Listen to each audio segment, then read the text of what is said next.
Bonjour et merci de nous rejoindre une fois encore en direct du studio de la Cité Capitale, naturellement aussi pour la lecture transversale des journaux parutions de ce mardi 26 septembre de l'an de grâce 2023 et donc un exercice qui, comme vous le savez, sera donc retransmis sur Suite FM, la radio-vision du bonheur, juste après notre passage sur cette antenne qui est naturellement la vôtre. Et donc pour démarrer cette deuxième livraison de la semaine, on fait immersion au sein de la communauté éducative pour parler une fois encore de ce mouvement OTS, OTA, observé donc par des seigneurs de la CRE depuis plusieurs semaines maintenant.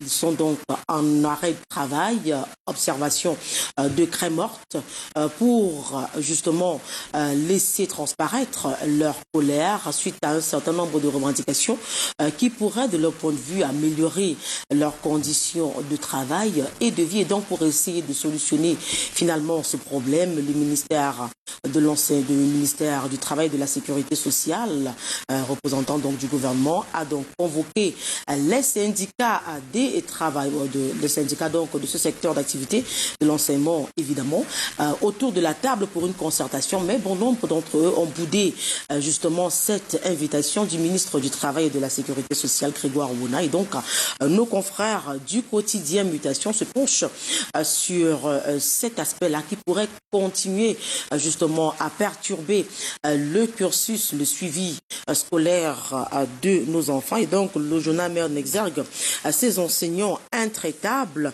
lesquels enseignants ont donc boudé, comme je l'ai dit tantôt, l'invitation du ministre, ou alors justement la réunion de concertation convoquée par le ministre du Travail et de la Sécurité sociale. Le mot d'ordre général justement de grève maintenu donc dès le 5 octobre prochain. Néanmoins, la réunion en question a été donc reportée pour jeudi prochain à 15h dans l'espoir justement de voir tous ces syndicalistes-là autour de la table de la concertation afin de trouver une solution concrète à ce problème-là et ainsi permettre aux enfants de suivre sereinement les cours qui ont donc démarré depuis le 5 septembre 2023. C'est pour le compte de la rentrée scolaire 2023-2024. Et donc, nos confrères se penchent amplement sur cette information dans l'article justement qu'ils nous proposent, article à retrouver donc dans les colonnes du quotidien Mutation, journal de Georges Alain Bouillemot qui est naturellement en kiosque ce matin. C'est la même actualité qui meuble la première de couverture du quotidien Émergence. Le quotidien Émergence aussi se penche sur ce trouble au sein de la communauté éducative. C'est donc de l'enseignement primaire, soit mis en exergue par nos confrères de ce premier quotidien privé bilingue au Cameroun. Et donc les enseignants menacent d'entrer en grève, tel qu'évoqué il y a de cela quelques instants seulement. Maintenant, il faut tout simplement espérer que les enseignants en question répondent favorablement à l'invitation du gouvernement à travers le ministère du Travail et de la Sécurité sociale pour la concertation qui permettra peut-être, sait-on jamais, de trouver une solution et justement permettre à ces seigneurs de la CRE de reprendre véritablement le boulot et qui est donc de former le fer de lance de la nation. En tout cas, nos confrères reviennent amplement sur cette information. C'est une actualité à retrouver également dans les colonnes du journal Le Quotidien Émergence, bien évidemment que ce matin. L'info à chaud aussi ouvre ses pages à cette grève sans trêve des seigneurs de la CRE. La 4e semaine de la grève entamée donc par les enseignants se poursuit. Les enseignants plus que jamais déterminés à faire plier le gouvernement. Mouvement OTS est donc mis en avant. Maintenant, le journal qui en parle aussi pense d'une manière ou d'une autre qu'il est temps justement de trouver une solution définitive à ce problème posé par les enseignants, solution qui ne peut être trouvée qu'autour d'une table de concertation, d'où l'importance justement de la réunion convoquée par le ministre du Travail qui a finalement été reporté à jeudi. Ce n'est qu'autour de la table que ces enseignants-là pourront faire entendre leur voix et naturellement essayer de trouver une issue à ce problème qui les perturbe. Et donc le journal L'Info à chaud se penche également sur cette information. On reste dans la communauté éducative, mais on parle d'autres choses avec le quotidien The Guardian Post d'expression anglaise, le journal de Christian Gamme en exergue cette mauvaise nouvelle que nous avons donc appris depuis hier du CE Board Registrar Dominique Dice. Et donc, il a perdu la vie, justement, toujours dû à la situation sécuritaire qui sévit donc dans les régions du nord-est et du sud-ouest du pays. C'est une autre conséquence, une autre perte en vies humaines due donc à cette situation plutôt instable dans les régions dites anglophones. Nos confrères du journal d'expression anglaise The Guardian Post en parlent. Ils rendent hommage à cet homme-là qui a donc de son vivant contribué à sa façon à l'éducation de nos enfants du côté des régions dites anglophones en question. Et donc le journal pense également qu'il est temps, une fois encore, de trouver une solution à ce problème-là, de faire en sorte que les populations puissent mener, retrouver une vie normale, même si ça va se faire de manière progressive. Naturellement, nos forces de maintien de l'ordre et de sécurité sont au front, mais ils appellent nos confrères du journal Le Guardian Post à un apaisement de cœur afin justement que la vie reprenne finalement son cours normal dans ces parties en crise du Cameroun. En tout cas, nos confrères sont beaucoup plus détaillés sur les circonstances qui ont donc conduit à la mort de cet acteur de la communauté éducative dans les colonnes du journal The Guardian Post, qui est évidemment en kiosque ce matin et en parle naturellement au détail près. On a également reçu le quotidien Le Jour, le journal d'Aman Mana, s'intéresse à la tension qui règne au sein de l'ordre national des architectes. Le nouveau président élu lors de l'Assemblée générale du 23 septembre dernier, donc contesté par le candidat à perdant. Que se passe-t-il exactement? Comment est-ce que ce trouble peut donc perturber justement le fonctionnement de cet ordre-là dans notre pays? Eh bien, autant de questionnements auxquels nos confrères apportent les éléments de réponse dans l'article paru en page 3 du quotidien Le Jour, qui est naturellement un kiosque ce matin. Faisons à présent immersion au sein de la communauté économique et monétaire d'Afrique centrale, CEMAC. C'est le quotidien L'économie de Thierry Ekouti qui nous balade dans cet espace ce matin. Le quotidien signale que la BEAC projette une baisse de la croissance économique pour 2023.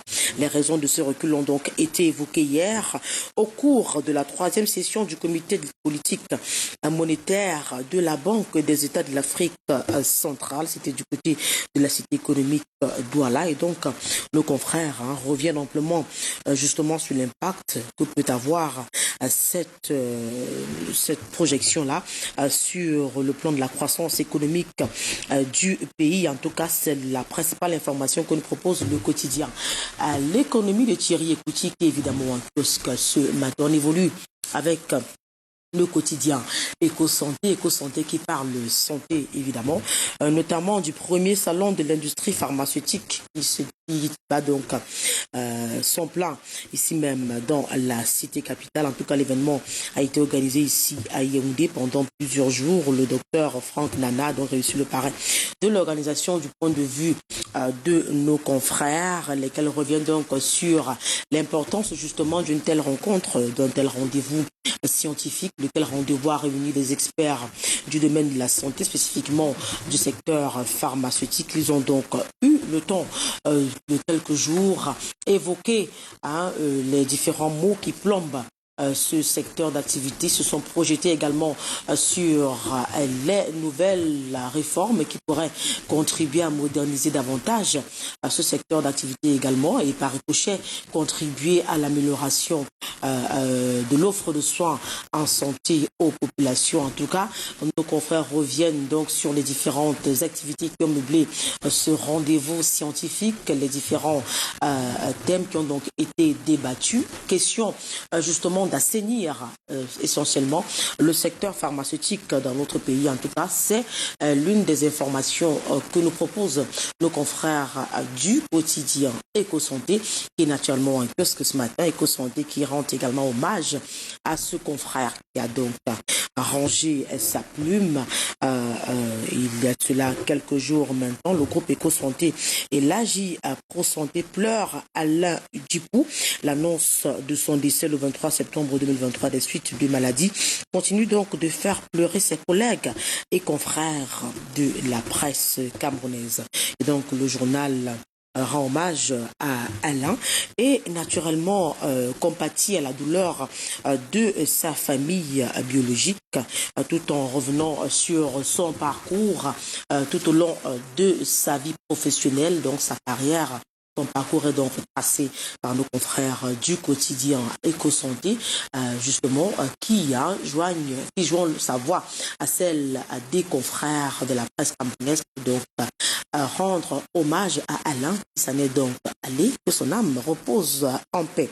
Et puis on évolue avec le quotidien gouvernemental Cameroun Tribune qui s'intéresse aux élections 2025 et met en exergue les premiers frémissements dans sa parution de ce mardi 26 septembre 2023. Nos confrères signalent que depuis quelques mois, l'effervescence est montée d'un cran dans les états-majors des partis politiques dont la perspective des échéances prévues dans 2 ans, accélération donc des inscriptions sur les listes électorales, tenue de conventions et congrès, descendent sur le terrain, se succèdent en vue de mobiliser la base. Les autres acteurs ne sont pas en reste, qu'il s'agisse de l'ECAM, l'organe chargé du processus électoral et référendaire, ou des organisations de la société civile. En tout cas, c'est une mobilisation tous azimuts donc, qui est donc mise en exergue par nos confrères en pages 7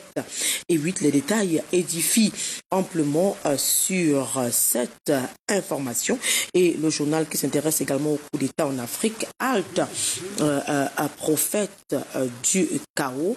Peut-on également lire justement la une du quotidien gouvernemental Cameroun Tribune dans un communiqué signé hier soir par son porte-parole, le ministre de la Communication René Emmanuel Sadi. Le gouvernement s'insurge donc contre des analyses fantaisistes qui, depuis quelque temps, justement, fleurissent dans certains médias avec une tendance à faire des parallèles, justement, saugrenus avec ou alors sur le devenir du Cameroun. Et donc, en page 5, nos confrères mettent en exergue cette sonnette d'alarme que tire donc le gouvernement à travers le ministre de la communication René Emmanuel Sadi. En tout cas, c'est une information à retrouver au complet dans les colonnes du journal du quotidien gouvernemental Cameroun Tribune.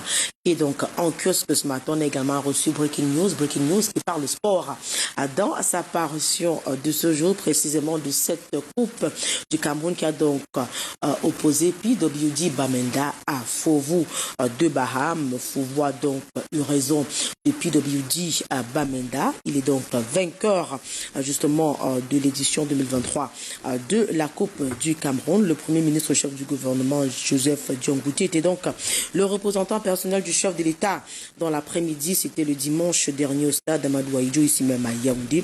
C'est lui qui a donc remis le trophée de l'édition 2023 au club de football de Baham, qui venait donc d'écraser son adversaire PWD de Bamenda, marquant ainsi la clôture de la saison sportive 2023. Et donc les temps forts de cette rencontre sont suffisamment relayés par nos confrères du journal qui est donc en kiosque ce matin. C'est la même actualité qui meuble la première de couverture du quotidien de Jules Brice Ngaba. Le quotidien revient donc sur cette rencontre âprement disputée entre Fovu de Baham et PWD de Bamenda. Et donc les temps forts, les forces et faiblesses des différentes équipes sont donc détaillées par nos confrères du journal Le Quotidien, l'homme du match. Ceux-là même qui se sont donc démarqués, qui ont mouillé le maillot jusqu'à la dernière minute, et bien sont également mis en exergue alors à l'honneur dans les colonnes du journal Le Quotidien de Jules Brice Ngaba, qui est donc en kiosque ce matin. Avec la voix des jeunes, nous avons également reçu un MLP dans l'actualité étrangère que nous avons convenu d'instaurer au sein de cette lecture transversale des journaux en direct du studio de la cité capitale. On parle précisément promotion culturelle, Mébel Boma, reçue donc par le président du Botswana, la blogueuse camerounaise, basée aux États-Unis et également présidente de l'association culturelle Togo, a été donc reçue par le couple présidentiel botswanais ce 22 septembre du côté de New York. Leur rencontre a porté donc sur les enjeux de la promotion de la culture africaine et camerounaise à l'échelle mondiale. Et donc cette lionne de la culture valorise donc justement le 237 à travers assez us et coutumes, notamment en ce qui concerne ces tenues-là qui font la particularité de notre pays, le Togo. Et donc, elle en a parlé âprement avec justement ce couple présidentiel botswanais du côté de New York. C'est le Cameroun qui gagne, c'est la culture camerounaise qui gagne, c'est le 237 qui est donc mis en exergue, qui est donc hissé au plus haut niveau à l'international, et c'est une digne fille du terroir qui s'active donc à le faire. Et donc nos confrères du journal La Voix des Jeunes lui accordent donc la part belle. Alors, lui font tout simplement la part belle à ce matin. Et le journal est évidemment un kiosque. Il suffit de vous le parcourir et vous serez amplement édifié sur ce point de l'actualité culturelle que nous avons donc abordé ce mardi matin. Avec cette actualité culturelle, justement, on met la clé sur le paillasson de cette deuxième livraison de la semaine. Livraison assurée sur le plan technique par Lionel Capfeu et Sabine Mefeza, grâce à qui on va reparcourir, mais de manière rapide, les différents journaux que nous avons reçus ce matin, les différents journaux sur lesquels nous nous sommes penchés ce matin. L'actualité que vous souhaitez justement approfondir, celle donc passée entre nos mains ce matin, eh bien, il suffit de vous rendre en kiosque et vous pourrez donc la parcourir de fond en comble. Et donc, c'est une invite justement à aller acheter le journal pour avoir l'essentiel ou alors la totalité des différents faits qui ont donc marqué cette deuxième livraison de la semaine, deuxième livraison qui sera également retransmise sur Suite FM, la radiovision du bonheur. Il est toujours important de le rappeler, donc il est temps pour nous de retourner l'antenne du côté de Douala. Thierry Carole et Patricia Kelly qui sont bien en poste pour vous divertir à travers cette belle plage matinale. On ne retrouve nulle part, et aussi ce n'est évidemment chez nous, chez vous, sur la chaîne verte, la chaîne toujours plus près de vous. Donc ça se poursuit avec Douala et Thierry Carole qui est déjà bien en poste, avec qui je suis d'ailleurs très assortie ce matin. À toi, Thierry, alors à vous, Douala, pour la suite. Au plaisir de vous retrouver demain. S'il plaît à Dieu, bonne journée. Bonne journée à vous, Karel Meza-Tchatchouya, et bonne journée à tous nos confrères du côté de Yaoundé et tous nos collègues également qui sont au four au moulin pour le meilleur de Canal 2 International. Allez, tout de suite, mesdames, messieurs, à 7h17, prenons une plage publicitaire et juste derrière, on va continuer ce programme. Ce sera la deuxième partie, que des belles choses et beaucoup de cadeaux à gagner.